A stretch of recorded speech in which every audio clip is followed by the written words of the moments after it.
1998 with the Southwest Chapter Reunion of the 12th Armored Division in Abilene, Texas. Today I'm interviewing Mr. Jack Priestley. My name is Charla Henson.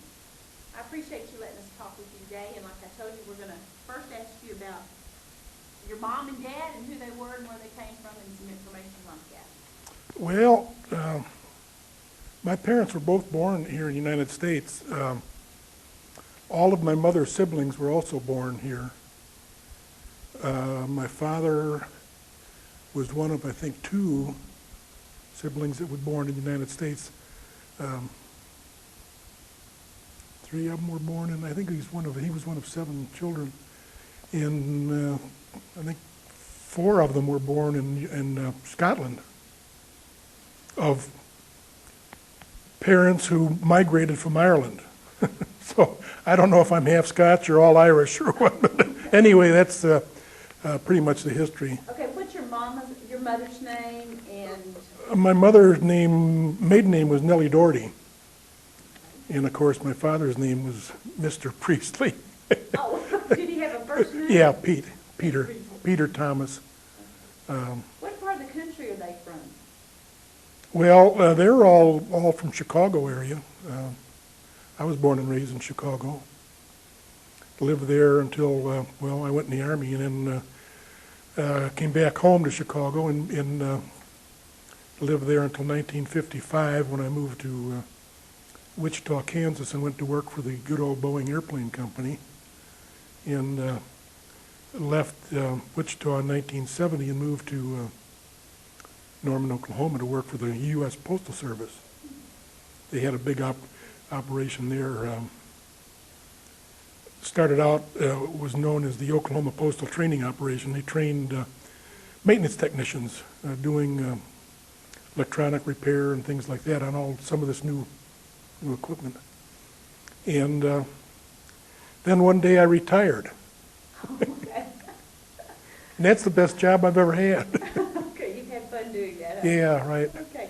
Tell me the date of your birth. I was born on May 11th, 1926. Okay, and did you have brothers or sisters? I have a brother, Tom, who is almost 2 years older than me. And I have two sisters, Dorothy and Catherine. And they're all living in the Chicago area. Tell me about your high school years. Well, I went to, it was a parochial school, and it was, back then it was the only, what you would probably define as a vo-tech now, St. Rita High School, where they had the technical courses. You could major in electronics or civil type and aeronautics, which that was my favorite, and I was taking flying lessons, and then when I got drafted, they recommended infantry training. What year did you get drafted? October 18th, 1944. Okay. Tell me about the day that you found out you were drafted and about the circumstances. Does it stand out in your mind? Some things do. It's strange.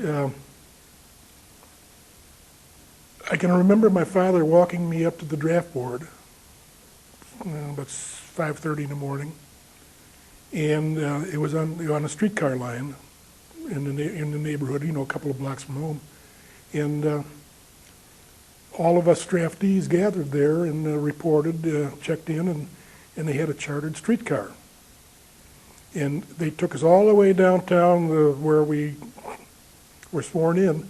No transfers. That motorman, he just hit all the switches and took us right to where we had to go. And then we were transferred to Fort Sheridan, Illinois, where we were issued uniforms and given some basic instructions in close order drill and all that Mickey Mouse. And I guess we were given a bunch of aptitude tests there, and then we were shipped out to Camp Blanding, Florida for basic training. How long were you in? Now, what was exactly the name of the first place you were at? Was it just? Fort Sheridan, Illinois. Okay, and what was the term for that? I suppose it would be an induction procedure, yeah. Okay, and then you went to Florida, and that's where you went through your basic. Tell me about basic training, and was it what you expected? Yeah, probably. Of course, I knew a lot of friends that had already been gone through that kind of thing, and I had a pretty good idea of what was going to happen. And we did the training we did there was kind of oriented toward the Pacific. We did some night maneuvers going through swamps and things like that, you know. The Battle of when the 12th Armored Division was getting beat up at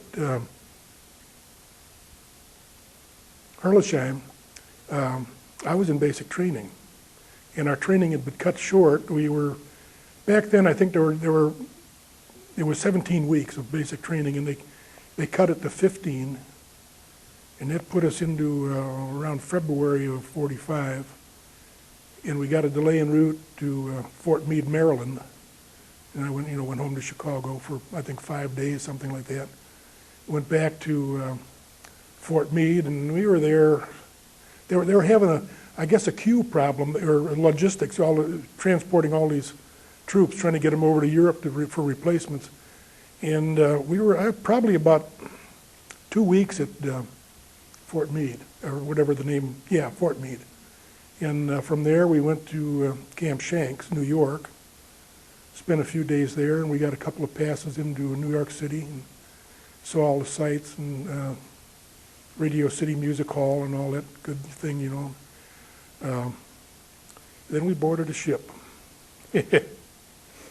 And it was 14 days of misery. The SS Brazil was the name of it. It had formerly been a lush passenger ship. And I was assigned as a member of the garbage squad for 14 days. And we had to haul the stuff up during the day, you know, the morning meal and the noon meal, and dump it in hoppers in the back of the ship, store it until nighttime. And then we hauled up the nighttime meal and dumped it in the hoppers. And then, of course, we opened up the hoppers and dumped it all. And then we had to flush them with a hose, you know, with the hoppers open. And if you slipped, well, you were gone. Wonderful time. Well, were y'all given one job to do? I mean, they didn't rotate it, or how did you get such a wonderful job? Well, there was I don't know how I got selected, but anyway, we had a little blue card. It was a KP pass, and it gave us kind of free run of the ship. You know, they had MPs stationed, you couldn't go everywhere on the ship. You had to stay in your own little area. But we could flash these cards, and they'd let us go. And they had cooks that were from Algeria or someplace, didn't speak English. And we would sometimes get agitating them. And when they'd come after you with a meat cleaver. And as soon as they'd start to chase us, one of the other guys that had a KP card, well, he'd run and grab a half a chicken that was being baked. We'd do things like that. So we did have some advantages over the troops that didn't have anything to do except lose their food over the rail. When you got on that ship, did you know exactly where did you know you were going to the 12th Armored? Or was everybody on that ship a part of that? If you could tell me I think just about everybody that was in the basic training battalion that I took basic training in, I think we all ended up in the 12th Armored Division.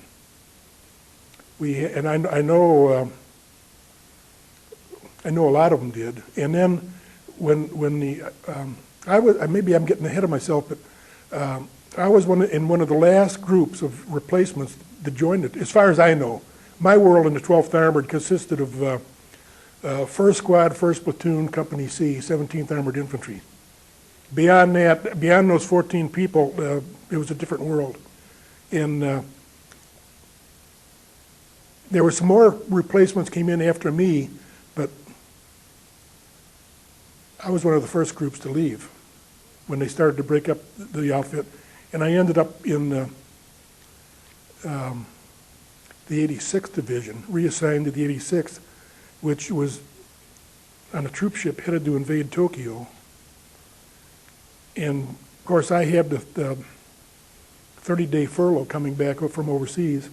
Got to Camp Kilmer, New Jersey, and they were processing us through all night long. The next afternoon, we boarded a train. We were all split up. I was headed for Camp Grand, Illinois. Wherever, they were headed all over the country from there. And that was VJ Day. So I ended up in Camp Gruber, Oklahoma. What a hellhole that was. As a member of a provisional company of the 86. So they didn't know what to do with us. The war was over, but here we were, part of a division that was gone.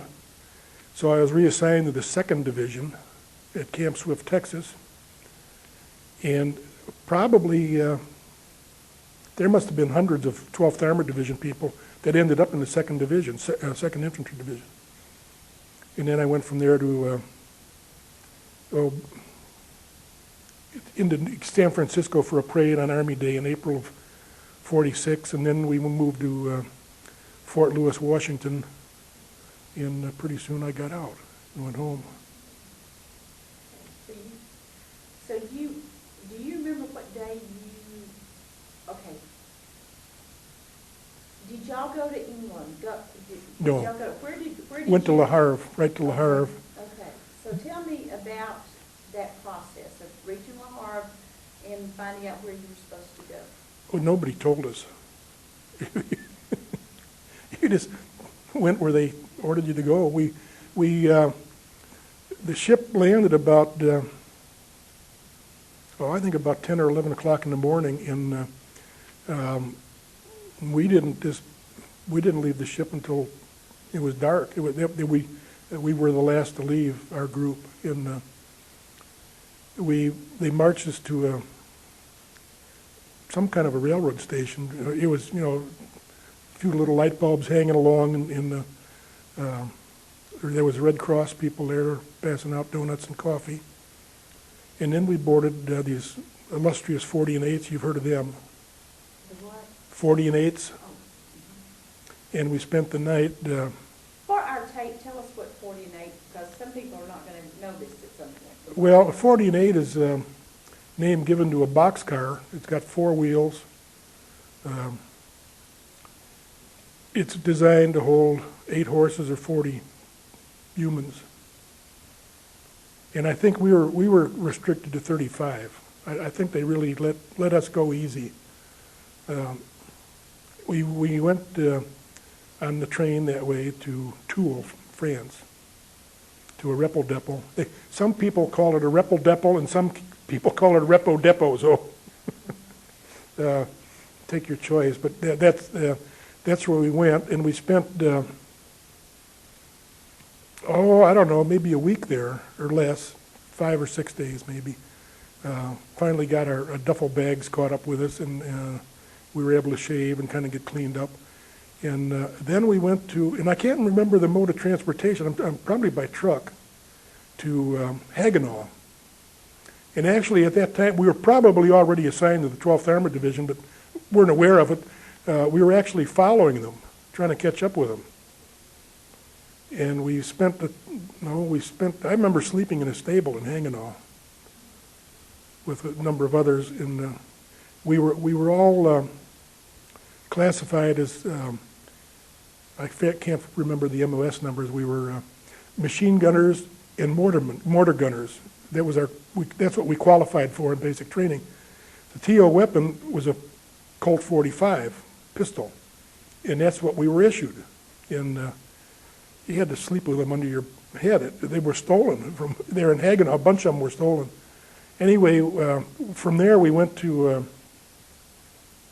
we boarded trucks again and drove all day long and crossed the Rhine, and we ended up in a field, bivouacked in pup tents, and here again, I'm a little cloudy on time, and but we spent a couple of days there, and then we ended up at the 12th Airman Division headquarters, where we were told what outfit to join, and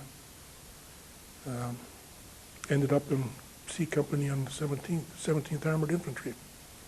Tell me about walking up and realizing this is the group of men that you're going to be with. Well, I thought they were all, when I talk to people here that I've met in these reunions and everything, I ask them, I tell them, certain names that I remember in my squad. The old timers, they never heard of them. And when I joined the outfit, everybody there was there before me. I figured they were there all the time. That's the kind of thing you get in your head. But most of them were replacements also. And maybe they were only there a week before I was, or who knows. But they were, they had a buddy system. I don't know if you ever heard about that. And Go ahead and tell us, though. well, they assign you to you pair up with somebody. You cover each other, like when you're clearing a house, one covers the other one when they go in and everything. And my buddy turned out to be a man that was in his 40s. And he was known as Red Dog. And I didn't realize it at the time, but he was a drunk. And I won't mention his name. That's enough, the nickname. And I remember one night he and I were pulling guard duty, and it was the rumor was that there's going to be a counterattack, and somebody came and told me to get the bazooka out, and I was fooling around in the dark trying to get it out of the floor well and everything. And I finally got it out and got it loaded and nearly blew myself up doing it, and scared, And then I thought, haven't heard, hey, Red Dog. No answer. I'm thinking, gee, did they get him? Hey, Red Dog. No response. About the fourth time, he says, what do you want, kid? Like, be quiet. Leave, don't bother me. Quite a guy. And let's see what else. The first time we cleared a town, I was scared.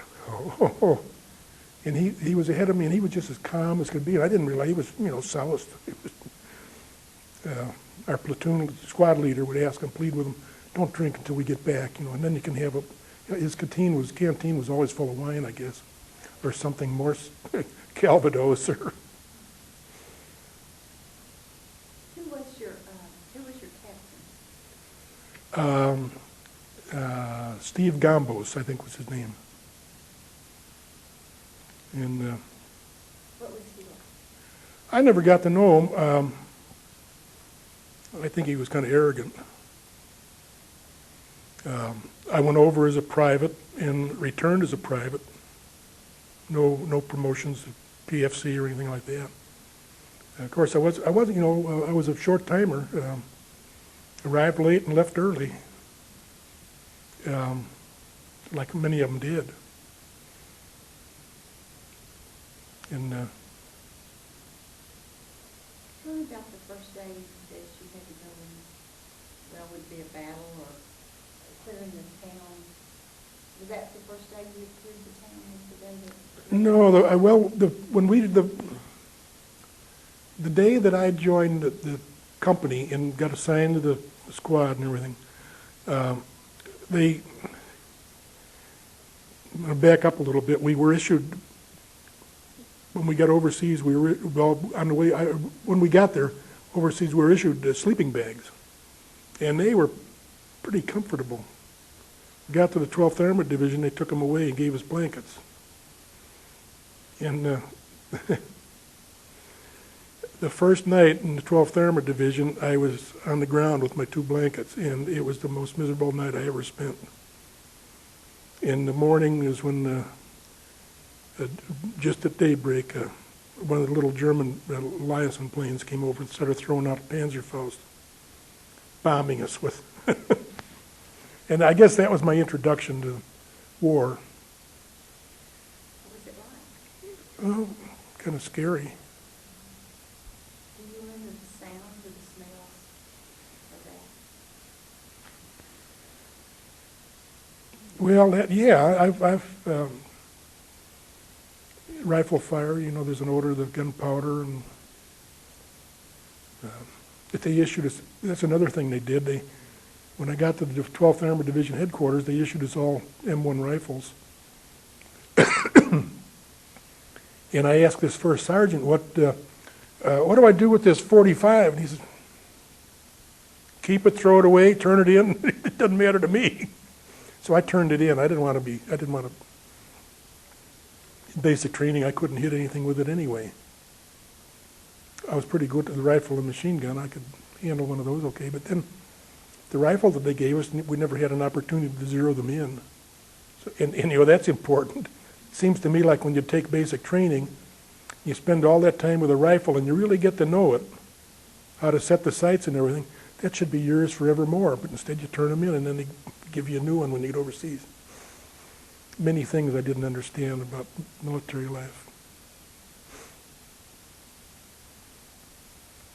So you went in, so was most of the action you saw was clearing towns and what kind of action did you see? Well,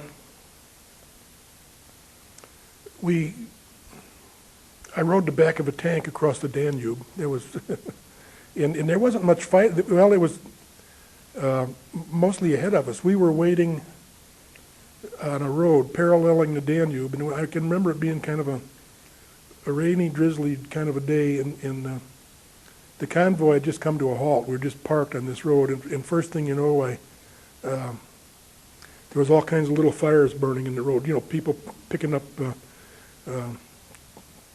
pieces of wood off, tree branches, and that had fallen, and holding out their mess kit cups, heating water for making coffee or something. Kind of like a hobo camp is what it was. And pretty soon we knew then what the holdup was. There was Jeeps were coming back with litters on them. Nervous. Scary. And then they drove us, we finally drove to it was kind of like a roadhouse, a big parking lot, kind of, gravel parking, and they parked all the half-tracks military style. Line them up, row on row. And we started getting out, and all of a sudden here come the artillery. And we all scattered and dove in the culverts, and pretty soon it let up, and a tank company came along, and we boarded the tanks and rode the back of them. And I nearly went off one time when he turned across the bridge, going over the Danube. I started to slide, and they had luggage. They do all kinds of things. Built a big luggage rack on the back, and among among the things in this luggage rack was a case of beer, and it had these bottles that I don't know if you ever seen them. They had the wire retained caps on them. The cap stayed with the bottle all the time. And when I started to slide, my heels went into this case of beer, and I just wiped out. And to this day, I don't know who that tank crew was, but I'd like to apologize.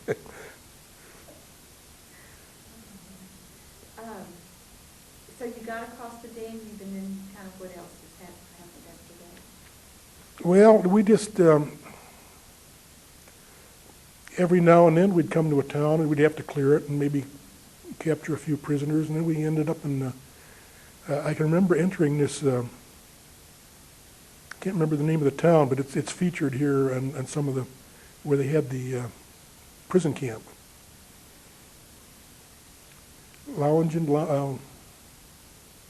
You know the one I mean. And Landsberg.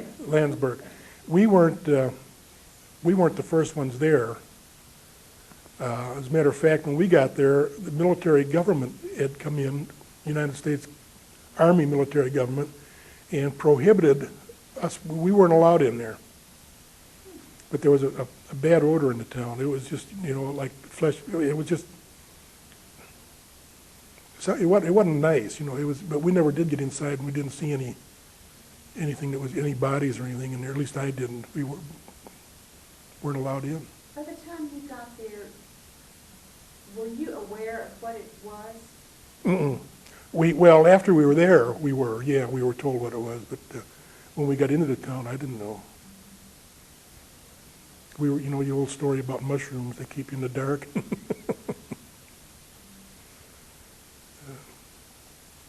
And then I rode on this famous 59-mile drive into enemy territory. And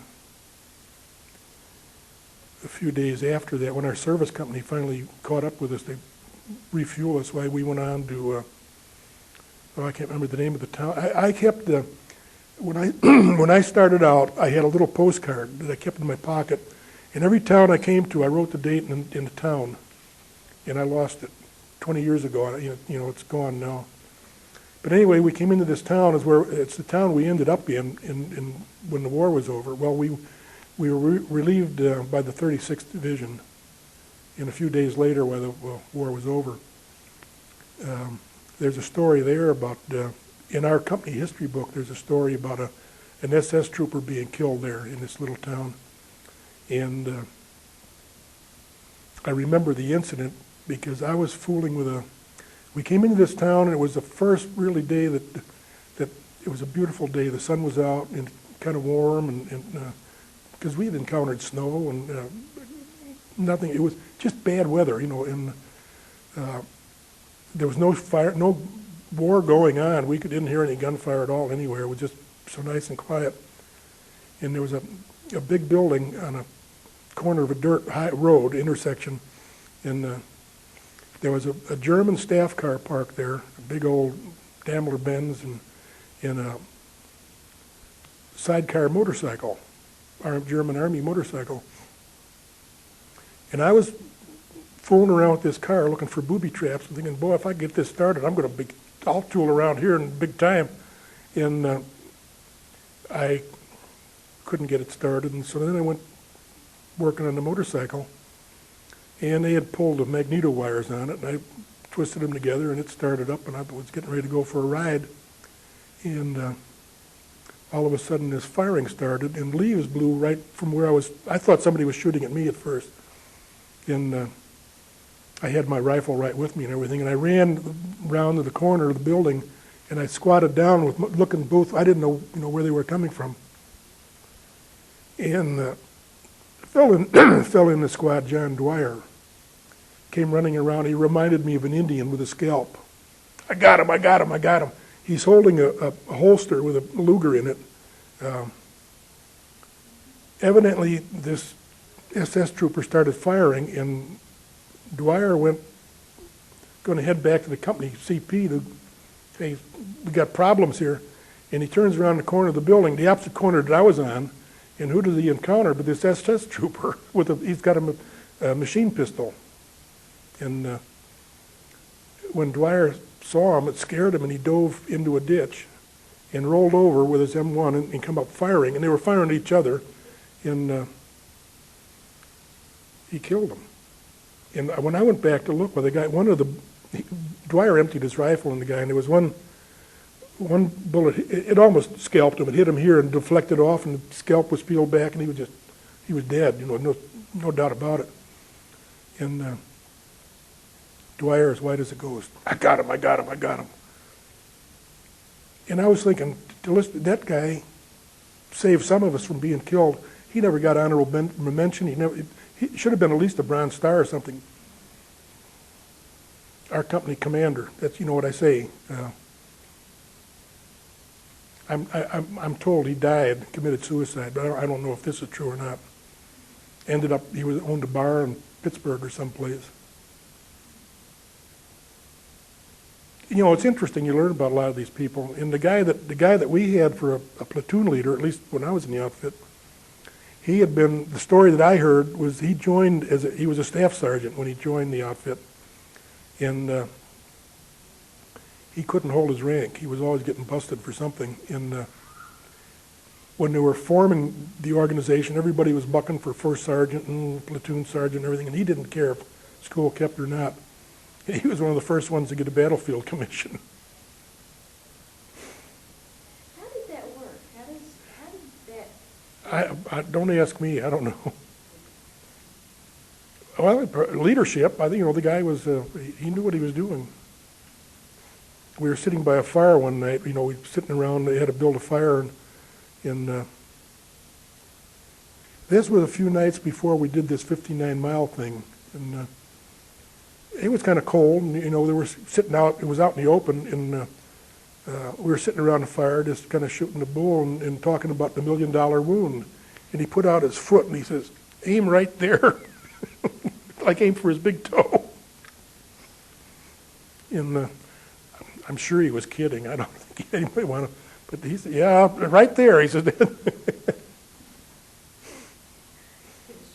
yeah. And some months later, when I was down at Camp Swift, Texas, I was walking along one day, and who would I see but Lieutenant Haig. And he looked dejected. He was walking along with his hands in his pockets. And, hey, Lieutenant, how are you? And I don't know why I signed over for this lousy outfit. He was in the 2nd Division, and he didn't like it. And I didn't either, really. It was one cycle of basic training after the other, and it was, just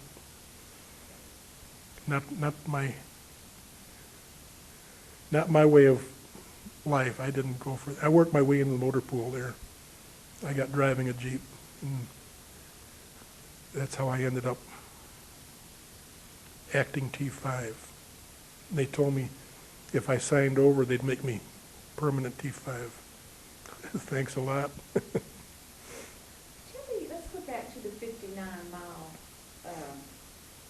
ride. Tell me, how did all that happen, and at what point did you realize what was going on, or did somebody realize what was going on? We were just running. It was like it was an Autobahn, 4-lane divided highway, and we kind of did a leapfrog thing.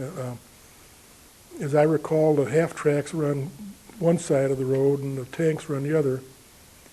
And it was a company, a C company, the 17th, and I understand it was a C company, the 23rd Tank Battalion.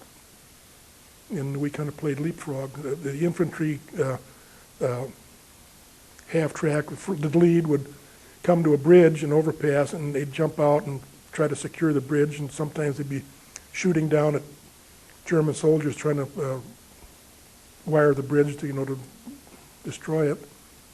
And everybody would pass over the bridge, and then the first one would become the last one, and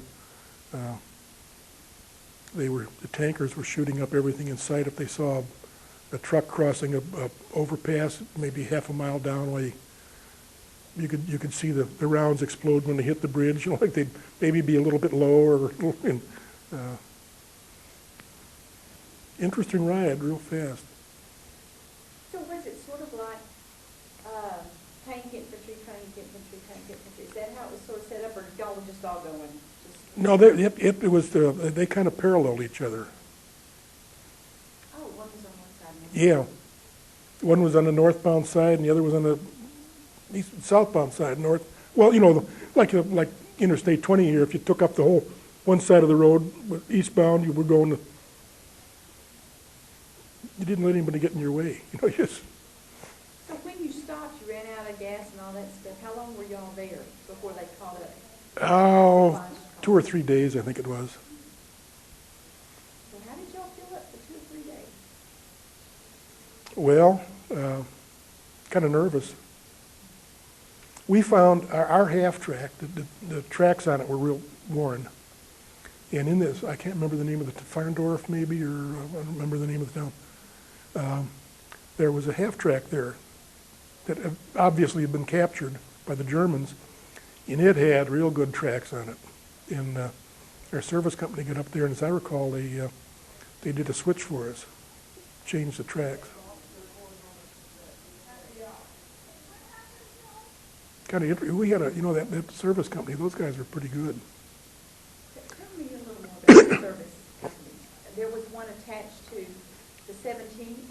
Well, I think each battalion had a service company, and they went wherever they were needed to change a spark plug or replace a clutch or whatever, they'd throw a big tarp over so they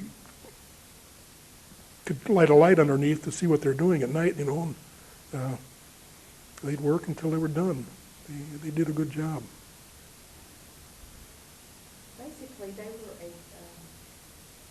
were they like a traveling mechanic? Yeah, something like that. They had all their supplies in their half-track. They seemed to have everything they needed.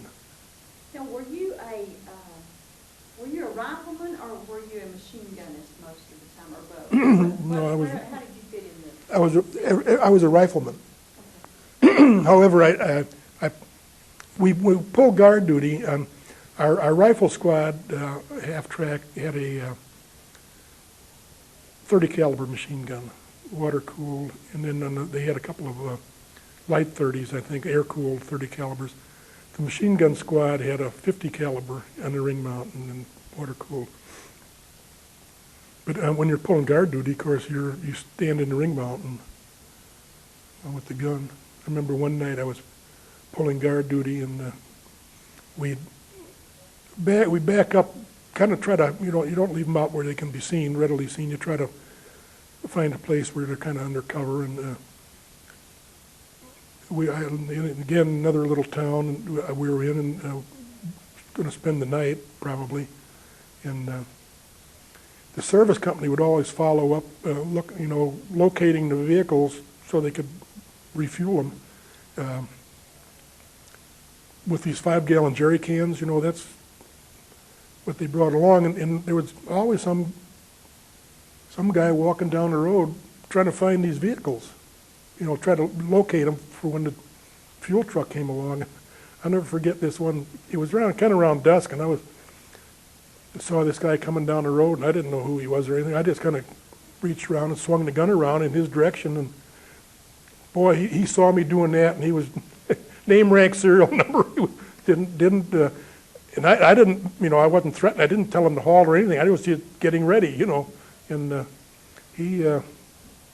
I guess he was probably nervous. It was a nervous job. I don't think I would have liked to have done it, because you're exposing yourself to not only the enemy but your own people too. If they don't, somebody's a little trigger happy where they could hurt you.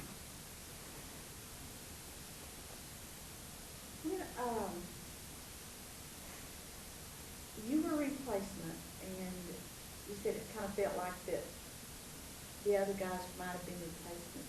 No, as far as I knew, they were. Everybody was there from day one. They were all old timers, but I don't know that. Now that I meet so many of these people who were original 12th Armored Division people, and they don't recognize any of the names that I tell them about. One of them, Ken Warner, was he was the staff sergeant in charge of the machine gun squad in our platoon. And I asked him about some of the names, and he didn't remember them. He's been at a couple of the reunions. And who are some of the other men you remember in your platoon, and something about them? Well, let's see, there was my buddy, Red Dog, and John Dwyer, who lived in around Springfield, Massachusetts, East Hampton, Massachusetts, I believe. I tried to look at, I corresponded for years, and here we just kind of drifted away, I guess, and I was back east a number of times and tried to locate them, talking to phone operators and different towns around there, and nobody seemed to know about him, and he'd be up in his 80s. Now, I was a kid. They always look at the kid, well, that was John Dwyer, and then Ken Mead was from Detroit, and he was an artist. And I've got a sketch at home of me that he made when we were at Camp Lucky Strike waiting for a boat to go home. And then there was Andy Siebel. He was from a little town in Illinois, and he had a brother that lived in Chicago, and after the war, we got together quite often on Saturday nights and drank a little beer, and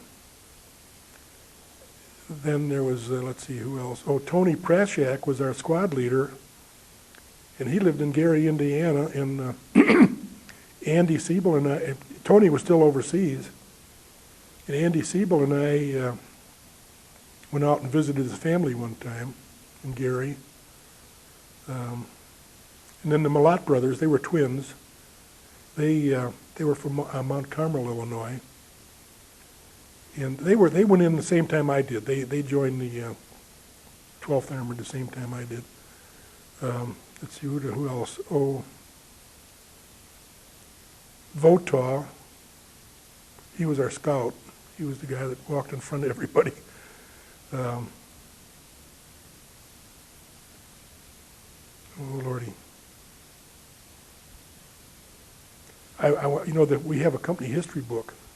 See, I don't know if you've seen it or not, but my book, I've got a little check mark by all the ones in my squad, and plus more ones that I knew, and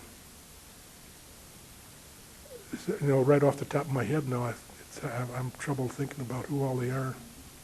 What were some of the personalities of the group? Who, you know, usually a squad will have the funny guy or the serious guy or the one who kind of takes care of everybody. Or who was that with your squad? Oh golly, I don't know. We had one guy that was kind of a cocky guy, obviously from New Jersey, and oh golly, what was his name?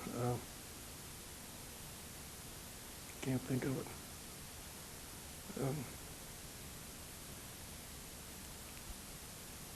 Oh Lordy, memory is a terrible thing. I could tell you a story about that happened to me just a few days ago. Would you like to hear it? Yeah. I volunteer in Norman. Norman, Oklahoma has the state of Oklahoma has a veterans center in Norman, and it's a fairly new building. It's real nice. And I volunteer out there. I go out there 2 mornings a week and visit with these, I call them orphans, ones that don't have any immediate family there, nobody to visit them. And last Friday, I was invited to help out in the Alzheimer's ward. They were having a picnic for all the patients in their wives and family. And they had entertainment there, and I volunteered. I agreed to help out, and I was doling out food. They had like a picnic thing, potato salad and baked beans and everything. And the entertainment consisted of 4 people who were all retirees, you know. And one of them was a violin player who was introduced as a former professor at the University of Oklahoma, music professor. When they were all done eating, this music professor came over and was standing near me having a cup of some iced tea. And I casually mentioned that I understand you're from music department. Oh, you? Yeah, that's right. And I said, well, I have a good friend that's retired from there too, and his name is Bruce Govich. And I said, you know, he's the one that used to sing at all the national anthem at all the football games. Yeah, oh yeah, I know that. And we had, you know, some small talk, and then kind of very sympathetically and confidentially, he says, how long have you been here? And I said, well, I got here about 9:30 this morning. I come out usually on Tuesdays and Thursdays about the same time. And the poor guy was embarrassed. He was so Oh, that's funny. I do want to ask you about your perception of being a replacement.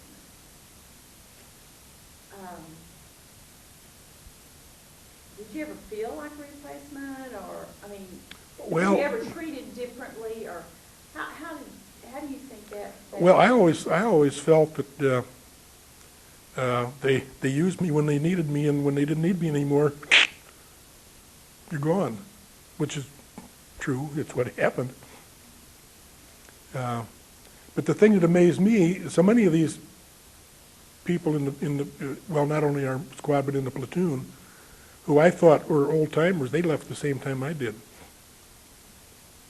Some of them maybe were going home to be discharged, and others ended up Camp Swift, Texas with me.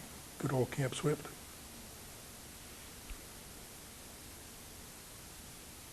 But we had days when it'd just be dry, dust, the roads weren't all paved, and some of the movies that you see in these films, that you've got now, you see the mud and everything, but when the mud dried up, it was dust, and I'd get so filthy dirty, and I decided that one way to kind of improve things, I just cut off all my hair. And I found a scissors someplace, and I just started clipping, and I cut all my hair off, and it was cold without any hair.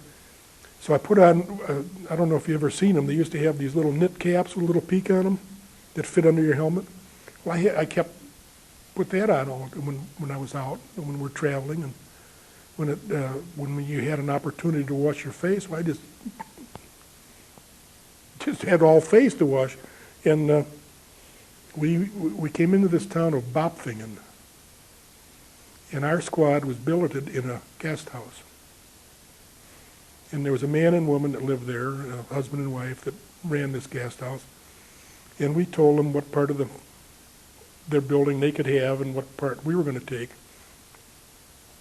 In the main room, like where the customers would come to drink their beer and everything, they had a big table, kind of like a picnic table. And our squad, we got 10-in-1 rations, and 10-in-1 rations, it's C rations in a bigger can.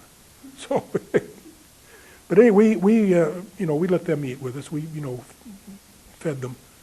And this one day, I came in to eat, and I just was taught you don't eat with your hat on. And I took this cap off, and this woman had been serving coffee. And when I took the cap off, she looked at me and she started laughing. And then she went, "Don't laugh at foreign soldiers," It scared her. And of course, it didn't bother me. I kind of chuckled. And turned out she had a son who was a prisoner of war in Montana, and she was worried about him. And in our pidgin English and German, I told her, "He's got nothing to worry about. He's in God's country." And she didn't know what I was talking. I said, "Alps. They're staying Alps?" "Yeah.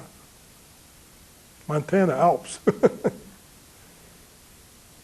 Well, they a lot of those people, I don't know. I found this guy, this SS trooper, that was killed by Dwyer, had an American driver's license that probably he had taken from somebody that he killed. And you wonder about these people. You think they just kill them, but the ordinary people. You wonder, civilians. Were they Nazis, or were they? You don't like to shoot somebody that doesn't have a gun, but if they're aiming at you, you want to put an end to it. What did you learn about yourself during World War II that you might not have known otherwise? Well, I don't know. I knew I could be. I knew fear. Nervous, shaky fear. Knees shaking. You've seen the cartoons. And you get that way. And the first time we had to clear a town, we came to a roadblock, and the question I asked was, "How long are we going to be gone out of our half track?" And somebody said, "You better get enough, kid." And I had 3 bandoliers over each shoulder, 3 hand grenades on each suspender strap, and I started out, to clear the town, and they're all, "Look at the kid." I had enough ammunition for the whole squad, probably. But, the guy says, "Get enough," and, you never learn. You got to do it to learn it, I guess. When you look back over the time before you went to the war and during the war, was it what you expected? Yeah, I had some friends that one of them was on Omaha Beach on D-Day, and he was wounded. Um, I don't remember what division he was in, and my brother was in 45th Division. He was drafted in 1943, I think it was, a year before me, or 42 maybe, 42 I guess it was. And he went to basic training at Fort McClellan, Alabama, and he never came home until the war was over. He ended up joining the 45th Division in North Africa, went through North Africa, Salerno, up into France. And then one day after the war, they were in Munich, the 45th, he was in Munich and I was in Augsburg. And they got a Jeep and drove down to Augsburg, and we had a reunion. What was that like? Hard to describe.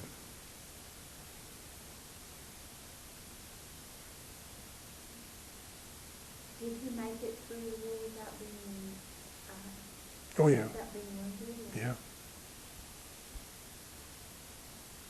Some people are lucky.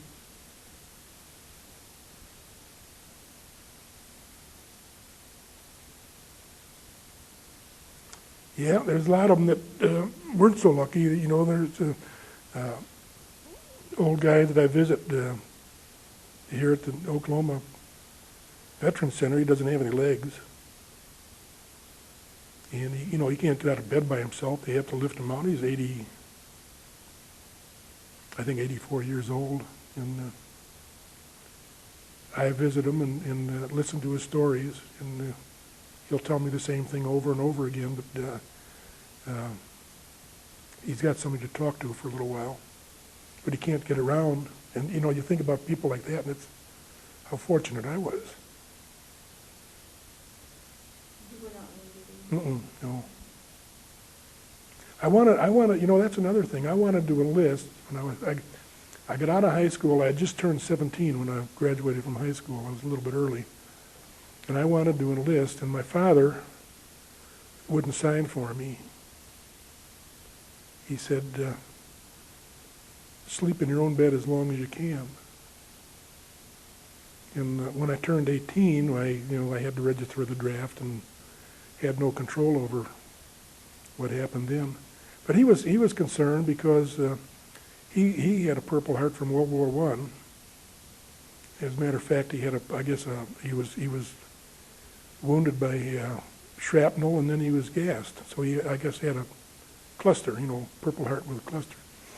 And he was concerned about us. But I remember one time, of course I corresponded, wrote home as often as I could. And he was always, when he'd write to me, he'd be guessing where we were. And of course we couldn't write home, all our writing was censored. And I wrote home one time and told him a story about being in a house that had a Victrola. You know what those are. And I saw the skaters' waltz. So the next time I got a letter from him, he says, cross the Danube. Our censor didn't catch it.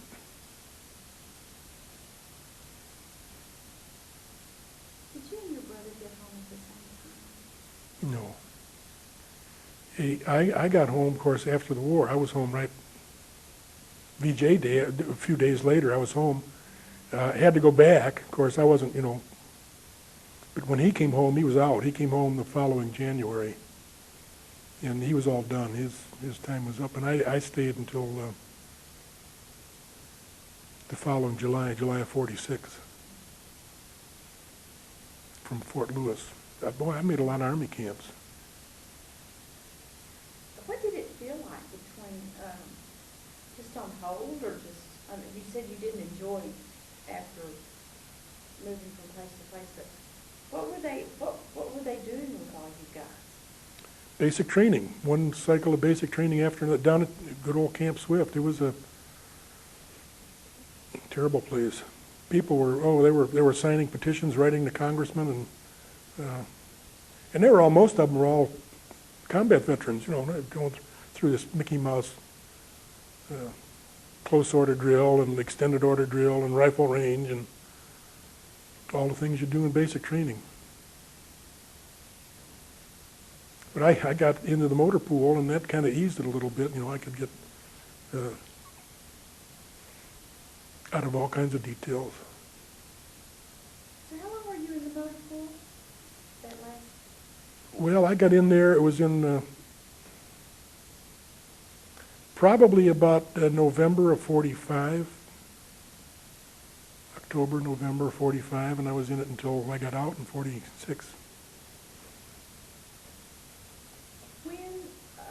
I know after the war was over, some people stayed to, you know, kind of clean up and help with the getting the citizenry back and stuff. How was that decided? I mean, how come you didn't stay in Europe, or did they just need you in the Pacific so bad? I don't know why they did it. A number of people that I took basic training with ended up. They were in, I think, still in the 12th Armored Division until it was disbanded. When all the high point guys were leaving, tech sergeants and master sergeants and everything, these guys that took basic training with me ended up with those ratings. And who made the decisions is beyond me. I'd just soon be home.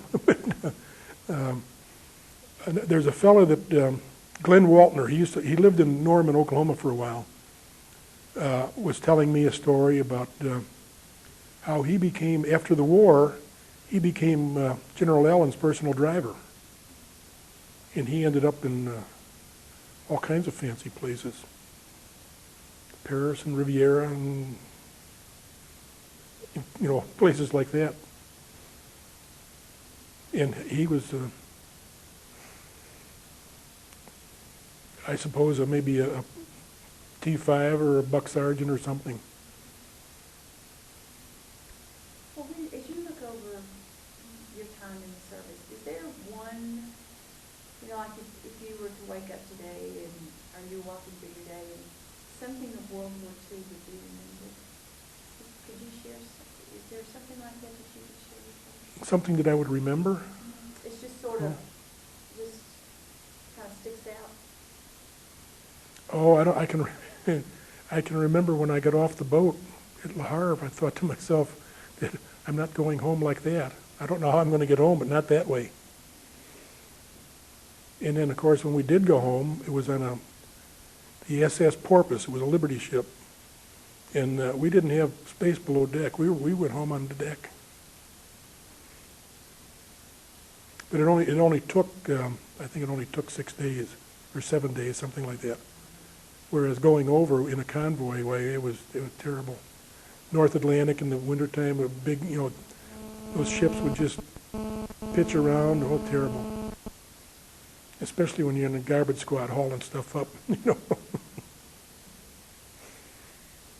Is there one funny thing that happened, something that, there was lots of sad things. Is there a funny thing that stands out in your mind? Yeah, I can remember one incident. Well, it wasn't funny to begin with, but the war was over and we were doing patrolling, you know, around different little towns and everything. And we were walking out. We'd been out for a long time, and I didn't have a canteen with me for some reason. We didn't have them, and I was terribly thirsty. And there was this fountain in this little town, and people were drinking. You know, I thought, if they can do it, I can. And I drank some water, and a few days later, I guess I had dysentery or something. Oh, I thought I was going to die and couldn't wait. And I couldn't eat, and I was vomiting, and just terrible sick headaches, and finally I got feeling pretty good. And one morning, this was maybe about a week, and terrible. And I got my mess kit and headed for the chow line, and they were making pancakes. And the closer I got, I started to smell that food cooking, and I developed dry heaves. And, boy, you should have seen that line scatter. It was a field kitchen set up, and those poor cooks, they were all upset with me. I couldn't help it, but my my illness obviously wasn't over. I always like to ask everybody this question. If you were to say something or to leave a specific message about either something you learned or something that you would like to share about World War II, and you'd want children, kids in school to hear this, what would that be that you learned about either yourself, the war, the world? It's the wrong way to settle differences. That's the thing that I'd learned from it. I don't think wars will ever end. Like we've got the UN now, and the question I ask is which war is it prevented? We have Bosnia going on now. We got troops in Haiti.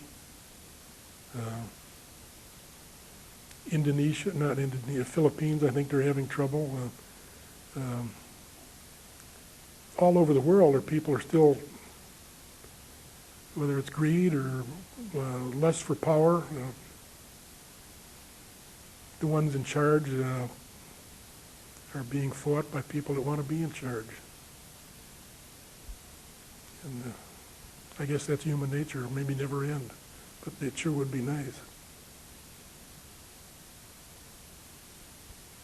I don't know if that's a lesson that I learned or whether it's something that, would be, it's obvious, it should be obvious to everybody.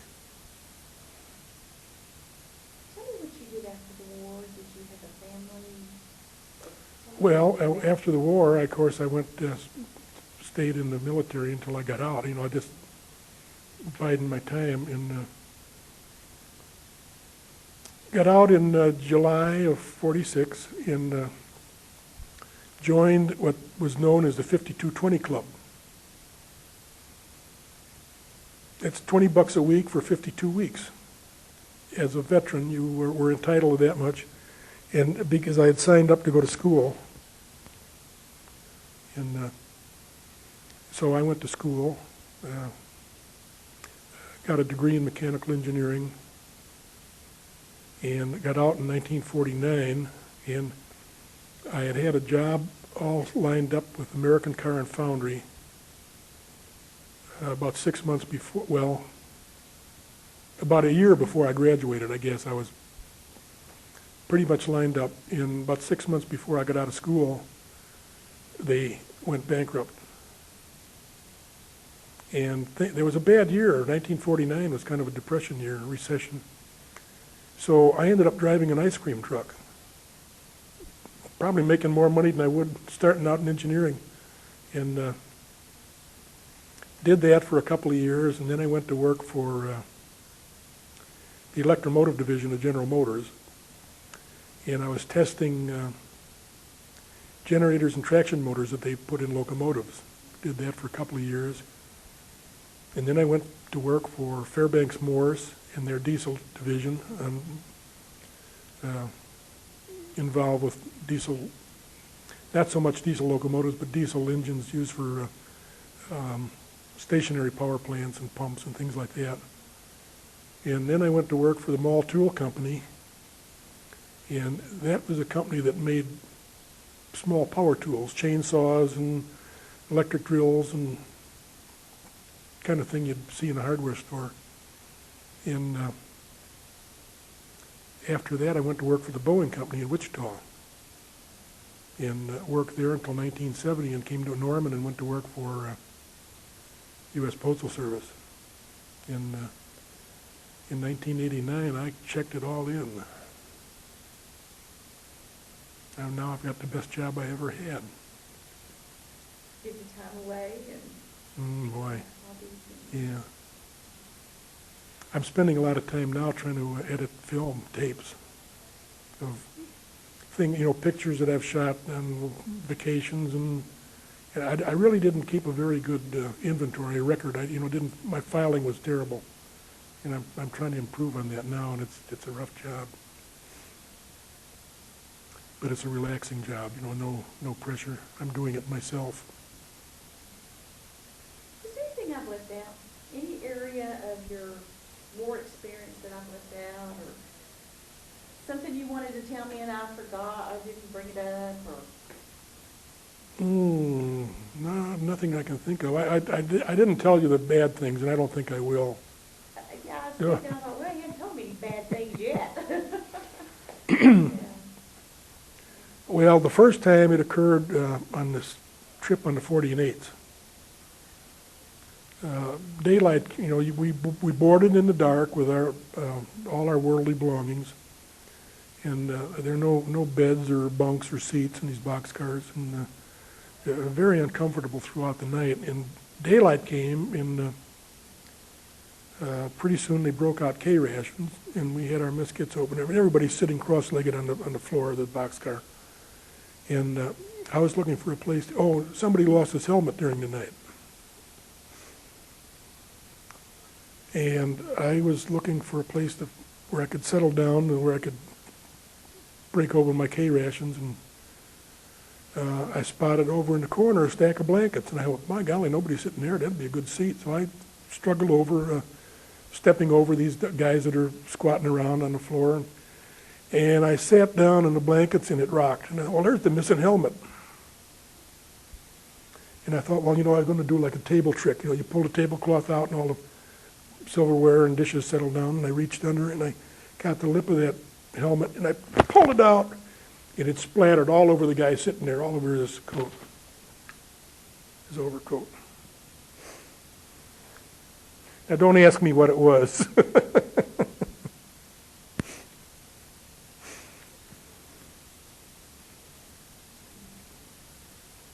And this guy came up with fire in his eye. And they grabbed him. The other two guys around grabbed him. And then finally it occurred to him that I didn't do it deliberately. It was an accident, but it was a terrible thing. In this boxcar, with no sanitary provisions. And this poor guy is covered with it all over the front of his overcoat. And y'all were there in those things for how many hours? Well, a better part of it, all night long and part of the next day.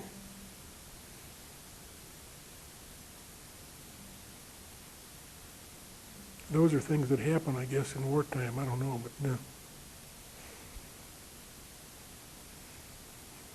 not good to talk about in polite circles. It's not an after-dinner story. That's That's what Yeah. What we forget. We forget. That's Yeah. what we're trying to do here. So that it's not pretty, it's not good. No, the times that your clothes get dirty and no place to take a bath, and finally when you find a place, maybe it's an old German barracks or something where they have showers, hot water, and the weather is not nice. It's cold, and you get into this shower and it's freezing cold water, and but you do it anyway because you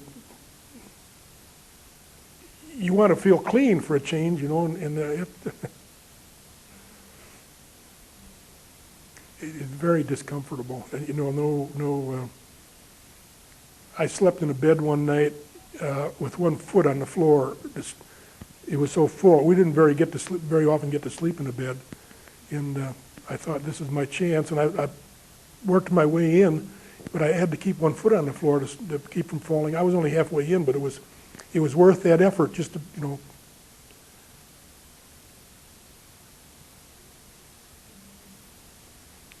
sleep on the floor or on the ground, and always tired. I can remember riding, and the seat that I had in the half track was right by the gas tank, and the seat was short. So I was really not very, very uncomfortable all the time. I'd take my rifle and set it down between my legs and take my helmet off set it on top of the rifle, and then I put my chin on it and try to rest. Of course, you're bouncing all the time, going along, and you'd actually could go to sleep walking sometimes. Matter of fact, I nearly walked, this was in basic training, walked into the guy ahead of me. I was starting to fall asleep. Well, it's a terrible feeling. Your life is at stake, and you can hardly stay awake. It's very uncomfortable.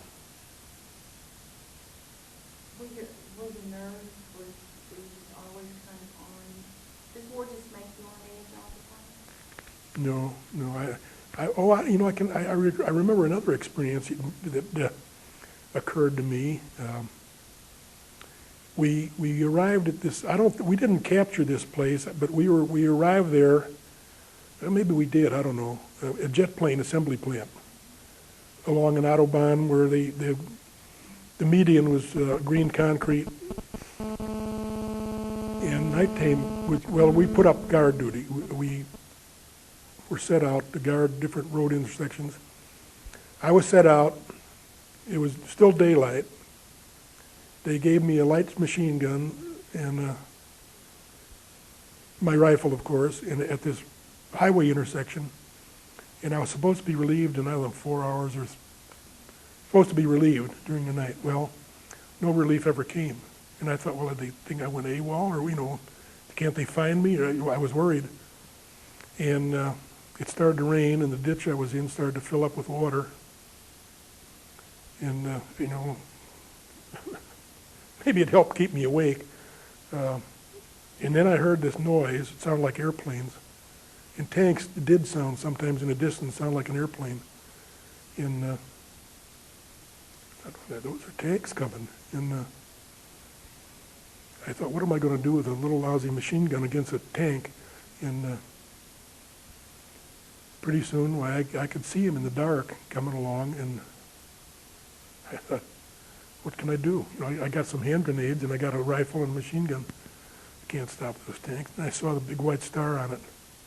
And then I hunkered down. I thought, I hope they don't see me. They're liable to shoot me. Think I'm a German, Next morning came, and pretty soon they came to pick me up. Never a word said, about why they didn't relieve me. And this is why, when I talk about the company commander, I really didn't know the man, but things like that shouldn't happen. I don't think he was really much of a leader. Of course, there was a lot of them like that. I remember when I went overseas, I decided to buy a $50 war bond every month because I have no need for money. And when I came back from overseas, I decided that I'd keep it up as long as I could. And when I got to the 2nd Infantry Division down at Camp Swift, my allotment was automatically canceled. And maybe a month or two later, they had a war bond drive. And I was recruited. I was told to report. I was going to be a solicitor, war bond solicitor. And we went into this big room, and a full colonel, started giving us a sales pitch about talking to the troops, talking them into signing up to buy war bonds. And then he got all done with his pitch, and he wanted, is there any questions? And what is it, soldier? Well, sir, what I'd like to know is, why did this chicken outfit cancel my war bond allotment when I came in, and now you're trying to recruit me to buy some more? And I was dropped from the list. I was not a recruiter.